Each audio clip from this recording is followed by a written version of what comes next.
Well, this is certainly a video I never thought I'd be making. Spent 12 years in the Army Fire Service. Met a lot of people, saw a lot of lives changed. Some for the better, some for the worse. Super 7, All we're of cleared them on at this time. amazing. Found out last night that we lost one of the great ones, and though most of you never met the man, he had a tremendous impact on my life. 30 years ago, I got orders in the middle of Africa that I was going to be stationed at Fort Greely, Alaska. And I received those orders in 130-degree heat. And all I could think of was the Army's trying to kill me with pneumonia. And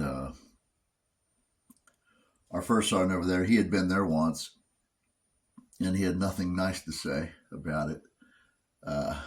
Bitter cold and all that. But I found Greeley to be a different experience, and I think it's a lot due to the leadership that we had there. Our fire chief, Smokey Joe Martin, he was an East Coast firefighter. He came from an old school fire set back when there was East Coast firefighting, and then Brunacini out in the West Coast firefighting out here in Arizona. And he was just a different kind of guy. He loved his family. He loved fishing and nature and getting out in it and just being it. God, the guy, he would have been a great soldier, really.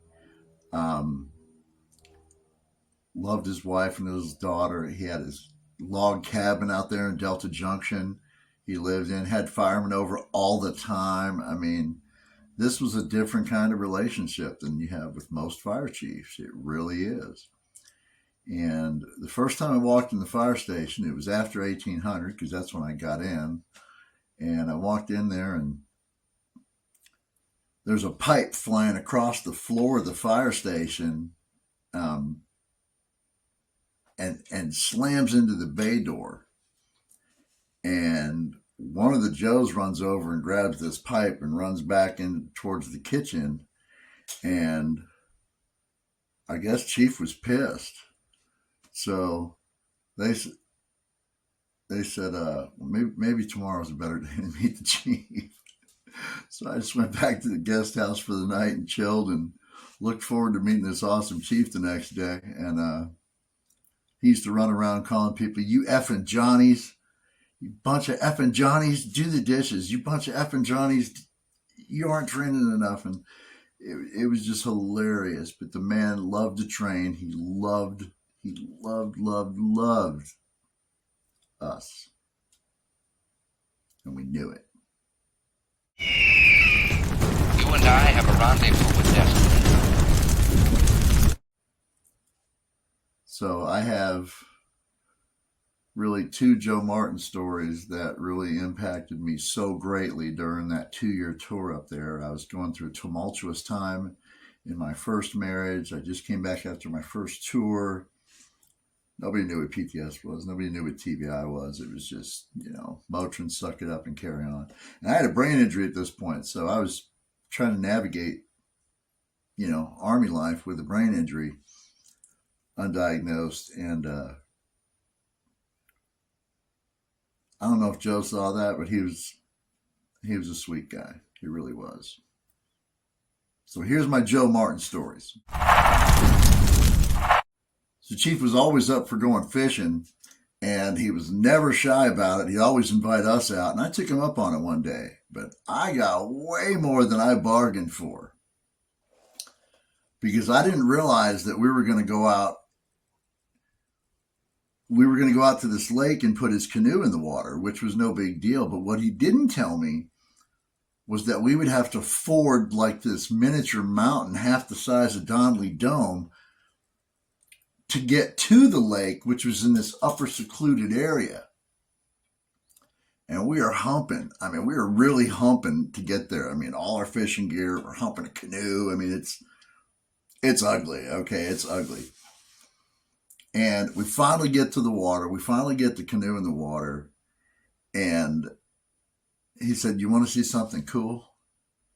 And I said, "Cooler than this? What? Look around, Chief. This is this is God's paintbrush, man. This is his handiwork." And he said, "Look down at your bait." And I looked down, and I kid you not, you could watch the fish take your bait. The water was crystal clear. It was clear as gin all the way to the bottom. It was absolutely gorgeous. One of the things you only see in Alaska. And I noticed he was a pipe smoker. And, you know, everybody knew about his pipes. And I had got this Meerschaum pipe in Mogadishu. And I gave it to him that day. And it was pretty cool. He knew what it meant, you know. Pipe smokers know what that means. But it was a really cool moment for us. But the next story tops it all. This shows him as a leader, as a man, and as a friend.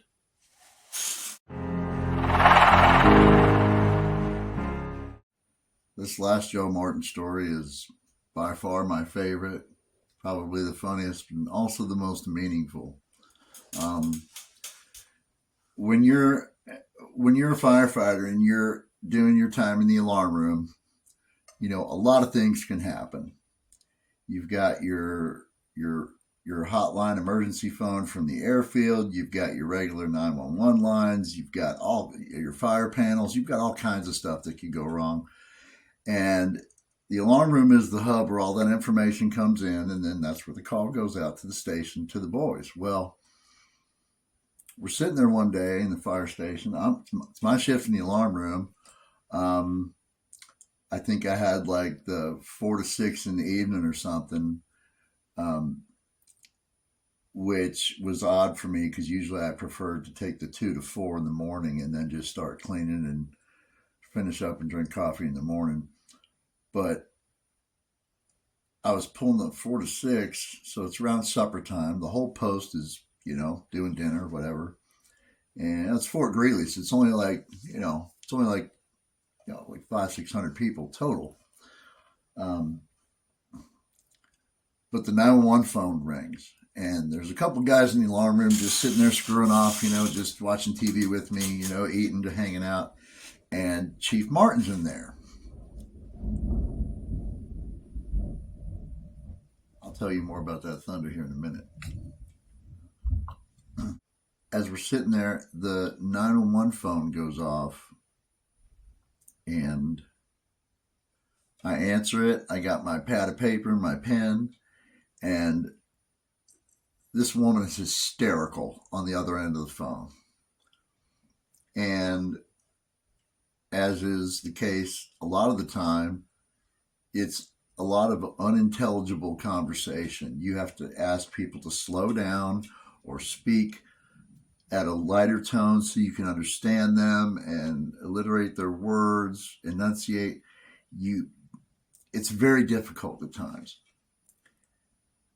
So what I got out of this woman initially was that her child had fallen and he had an open head injury.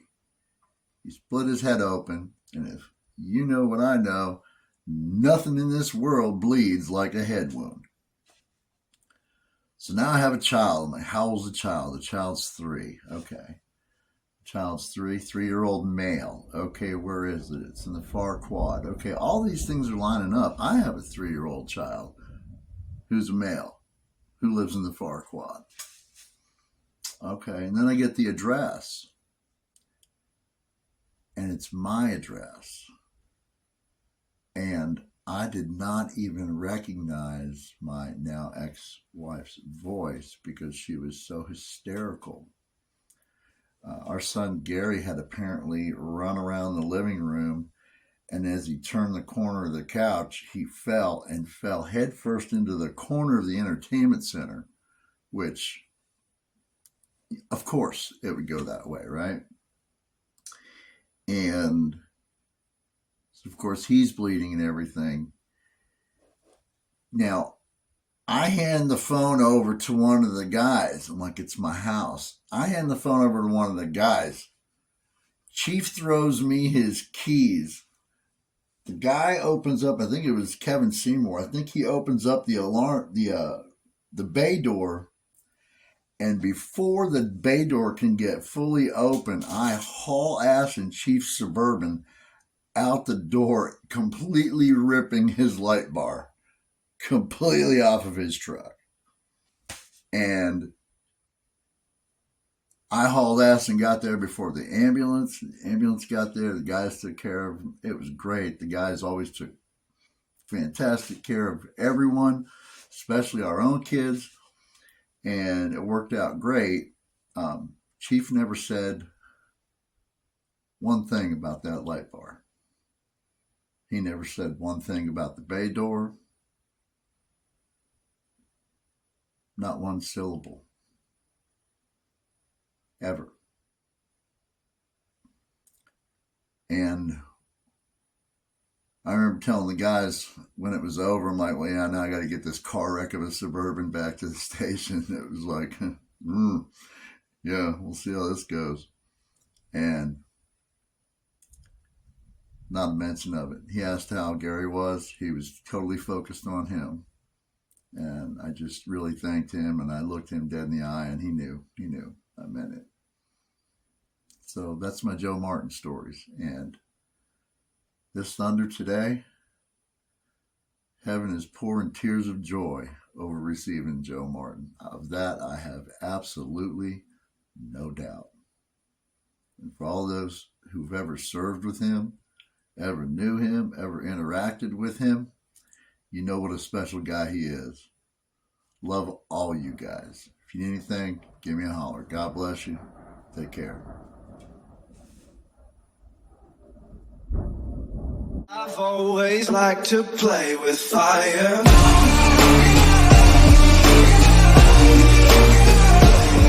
On My Blue Smoke. Smoke Jumper 7. Out.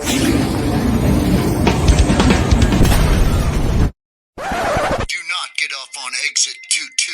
Over.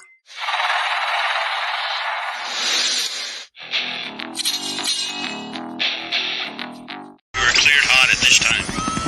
Smoke Vet 6. This is Smoke Jumper 7. Roger that. Next mission, time now.